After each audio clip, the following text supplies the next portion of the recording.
اللہ اور اس کے حبیب کی خواہش کیا ہے، آپ چاہتے کیا ہیں، آپ وہ کس طرح سے کردار ادا کر رہے ہیں، میں بھی اسی پر آ جاؤں۔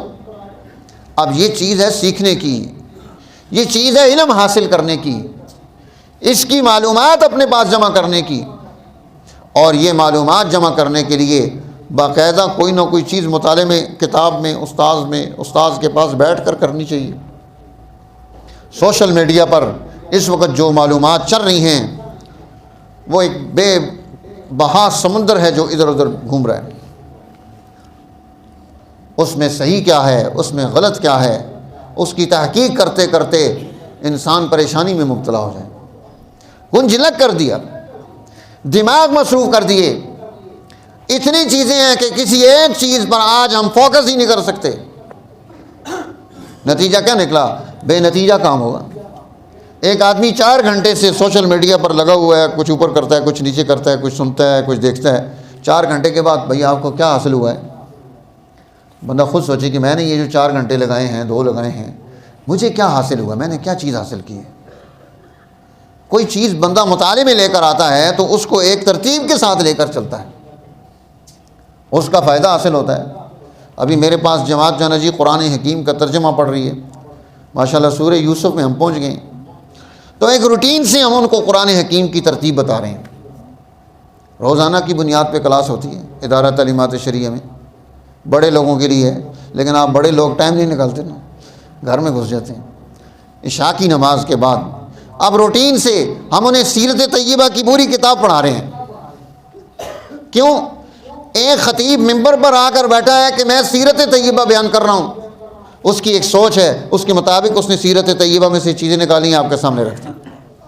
آپ دوسری جگہ جائیں گے، دوسرے خطیب صاحب نے اپنی سوچ کے مطابق، تیسرے نے اپنی سوچ کے مطابق، ایک ہی بیماری کے لیے 3-4 ڈاکٹروں حکیموں کے پاس جائیں، سب کی دوائیاں الگ الگ ہوتی ہیں۔ ظاہر ہے وہ جو اس نے اپنے دماغ سے سوچا ہے اس نے بتا دیا ہے۔ اس دن مولانا طیب صاحب نے مجھے فون کیا کہ یہ مریض ہے، اس کو دوائی دینی ہے، تو یہ کیا چیز ہوں، میں نے چیزیں بتا دی ہیں، دے دیں۔ تھوڑی دیر کے بعد مجھے فون کرتے ہیں تو کہتے ہیں کہ بڑے حضرت صاحب نے تو یہی چیزیں بتائی تھیں، آپ نے یہ بتا دی ہیں۔ تو میں نے کہا یا ان کی چیزیں لے لو یا میری لے لو، آدھی آدھی نہ کرو، یا جو میں نے ایڈوائز کیا پورا میرا لے لو، اگر نہیں پسند آ رہا تو جو انہوں نے ایڈوائز کیا پورا ان کا لے لو۔ ایک چیز کو فوکس کرو، ورنہ آپ پریشان ہو جائیں گے کہ اس نے یہ بتایا تھا، اس نے یہ بتایا تھا، بیماری ایک ہی ہے، لیکن ایک بیماری کی مختلف ادویات، اس کے سٹیجز وہ مختلف ہوتے ہیں، اس میں سے مختلف چیزیں آپ اٹھا کر دے سکتے ہیں۔ اسی طرح بیان بھی ہے۔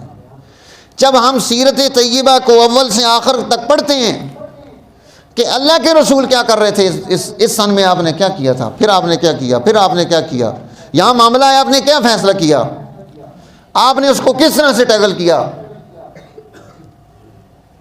تو یہ چیز اللہ کے حبیب کیا کر رہے ہیں وہ اب سمجھ آئے گی جب وہ پراپر بیٹھ کر استاد اس کو بتائے گا یہاں یہ ہو رہا ہے، دیکھو یہ اللہ کے حبیب نے یہ کیا، اس طرح سے کیا، تدبیر کا اختیار کی ہے، اس تدبیر کی ضرورت کیوں پیش آئی ہے، تو اس لیے اس کا مطالعہ یہ بھی بڑا ضروری ہے۔ اور پھر ہم ان کو قصص القرآن، قرآن حکیم کے جو قصے ہیں، اسرائیلی روایات سے پاک، ان میں کوئی غدر بوت نہ ہو۔ حضرت مولانا حفظ الرحمان سہاروی جمیعت العلماء ہند کے جنرل سیکرٹری اور بہت متبحر عالم دین، فقیہ، انہوں نے اس پر جو ہے نا وہ 2 جلدوں میں 4 جلدوں میں کتاب ہے، دو جلدیں بنی ہوئی ہیں، ایک جلد میں 2 جلدیں، دوسری میں 2، وہ ہم ان کو ترتیب سے پڑھا رہے ہیں صاحب۔ حضرت سیدنا آدم علیہ السلام کے واقعے سے شروع کیا۔ اب یہ سارا قرآن کا قصہ، اس میں جتنے قصص ہیں، جتنے واقعات ہیں، اور ان کی جو صحیح اور درست تعبیر ہے، اور اس کے خلاف جو اسرائیلی روایات ہیں، اس کی تفصیل ان کو سمجھ آ جائے گی۔ اب بندہ مار نہیں کھاتا جب وہ پورا قرآن اس طرح سے پڑھے گا، پھر قرآن کا ترجمہ پڑھے گا۔ ابھی میں ان کو ترجمے کے ساتھ تشریح تھوڑی کراتا ہوں۔ ایک دن مجھے کہنے لگے کہ مفتی صاحب آپ کی تشریح تھوڑی ہوتی ہے۔ میں نے کہا لو جی آج تشریح کر دیتے ہیں۔ وہ سورہ ہود شروع ہوئی تھی، میں نے سورہ ہود کی تشریح شروع کر دی۔ پہلا کوئی آدھا رکوع پڑھا تھا تو اس پر تشریح شروع کی، تو تشریح کرتے کرتے گھنٹہ گزر گیا۔ تو میں نے کہا ہاں جی مزہ آیا ہے؟ کہتے ہیں جی مزہ آیا ہے۔ میں نے کہا یہ بس اب ایک ہی دفعہ مزہ لینا، آپ ترجمے کو پڑھیں۔ اور اس ترجمے پر غور کر کے اللہ کیا کہہ رہا ہے یہ سمجھیں، پھر اس پر اللہ کے نبی نے کیا ارشاد فرمایا یہ سمجھیں، صحابہ نے کیا عمل کر کے دکھایا یہ سمجھیں، تو پھر آپ کے لیے آسانی ہو جائے گی، ورنہ وہ ہر فرقے کی اپنی تفسیر ہے، گنجلک ہو جائے گا کام۔ تو تفسیر کے بجائے قرآن حکیم اور اس کی درست بنیادیں ہو جائیں، اب ان کو سمجھ آنا شروع ہو جائے کہ قرآن کیا کہہ رہا ہے یہاں پر۔ تو میرے دوستو، ہمیں اعمال کو تھوڑا سا وقت، آدھا گھنٹہ لگتا ہے، آپ بھی آدھا گھنٹہ نکالیں انشاءاللہ بڑا فائدہ ہوگا۔ آدھے گھنٹے میں ہم قرآن حکیم کا کچھ نہ کچھ حصہ، دین کا کچھ نہ کچھ حصہ سیکھ کر آگے بڑھ رہے ہوں گے۔ یہ ایک سادہ سا چھوٹا سا عمل ہے، سارا دن نہیں چاہیے، 24 گھنٹے نہیں چاہیے، دن کے اوقات میں نہیں، جو دن میں کوئی جاب کر رہا ہے، کوئی اور کسی پروگرام میں مصروف ہے، عشاء کی نماز کے بعد آدھا گھنٹہ دے دیں۔ کیا خیال ہونا چاہیے نہیں ہونا چاہیے؟ اونچا نہیں بولتے ہیں، میں نے آپ سے کوئی وعدہ تھوڑا ہی لیا ہے ترجمہ پڑھنا چاہیے نہیں پڑھنا چاہیے؟ اب آپ خود سوچیں، آپ ان سیلف اپنے بیٹھ کر سوچیں، یار میں اس سال میں نے کتنا قرآن ترجمے کے ساتھ پڑھا ہے؟ آپ کو پتہ چلے گا ایک صورت بھی نہیں پڑھی۔ کیوں؟ ماحول کے بغیر بندہ نہیں سیکھ سکتا۔ جب ماحول ملا ہوتا ہے تو پھر بندہ کام کر لیتا ہے، ماحول نہ ہو تو کچھ بھی نہیں ہوتا۔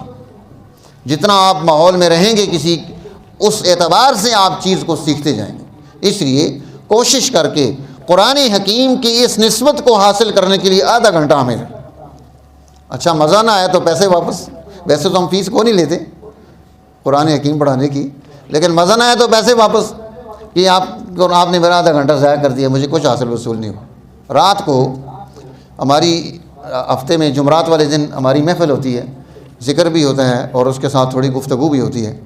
تو ایک دوست نے وہ ٹافیاں لے کے آ گئے کہ ان سب کو جو آئے ہوئے ہیں سب کو ایک ایک ٹافی تھی۔ میں نے کہا بھائی جو مجھے واجبات نماز سنائے گا ٹافی اس کو ملے گی۔ ہاں جی، پچھلی جمعرات کو میں نے ان کو واجبات نماز پڑھائے تھے 14، کہ یہ 14 واجبات نماز ہیں۔ میں نے کہا واجبات نماز سناتے جو تو ٹافی ملے گی۔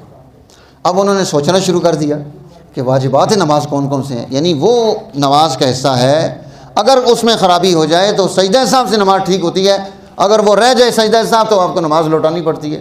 یہ واجبات نماز ہیں۔ اب ماشاءاللہ پھر میں نے ان کو تھوڑا تھوڑا ہنٹس دینے شروع کیے، پھر انہوں نے سمجھنا شروع کیا، پھر انہوں نے بولنا شروع کیا، چونکہ بولنا بھی ایک مشکل کام ہوتا ہے۔ تو پھر وہ آہستہ آہستہ ان کا ماحول بنتا گیا۔ تو میں نے کہا چلو آپ بول پڑے ہیں تو اب ٹافی کے مستحق بن گئے ہیں۔ تو اب وہ کہہ رہے تھے کہ مفتی صاحب اگلی جمعرات کو آپ پھر ہمیں یہی سبق دوبارہ پڑھائیں تاکہ یہ ہمیں یاد ہو جائے۔ ہمیں پتہ ہی نہیں ہے، یعنی کہ حافظ قرآن جو لوگ تھے وہاں بیٹھے ہوئے جو میرے پاس ترجمہ پڑھنے کے لیے آتے ہیں اور جاب کر رہے ہیں، وہ حیران ہو کے کہتے ہیں مفتی صاحب ہم نے بھی اس پر کبھی غور نہیں کیا۔ کئی سالوں سے جو نماز پڑھا رہا ہے تراویح کی، اسے بھی نہیں پتہ کہ نماز کے واجبات کیا ہیں۔ ہمیں بھی نہیں پتہ ہوگا کیونکہ ہم ڈسکس نہیں کرتے، ہم شرم کرتے رہتے ہیں دین کے معاملات میں۔ تو یہ جو ہے اس طرح سے اگر ہم تھوڑا سا وقت نکالیں گے تو بہت ساری چیزیں آنی شروع ہو جائیں گی۔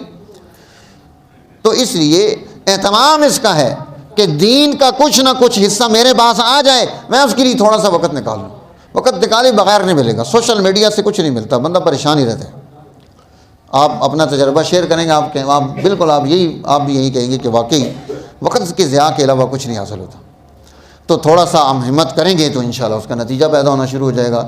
اللہ تعالیٰ ہمیں دین سے نسبت نصیب فرمائے، اعمال کی محبت عطا فرمائے، رمضان المبارک کی تیاری نصیب فرمائے تاکہ ہم دنیا میں بھی سرخرو ہو جائیں، آخرت میں بھی سرخرو ہو جائیں۔ وآخر دعوانا الحمدللہ۔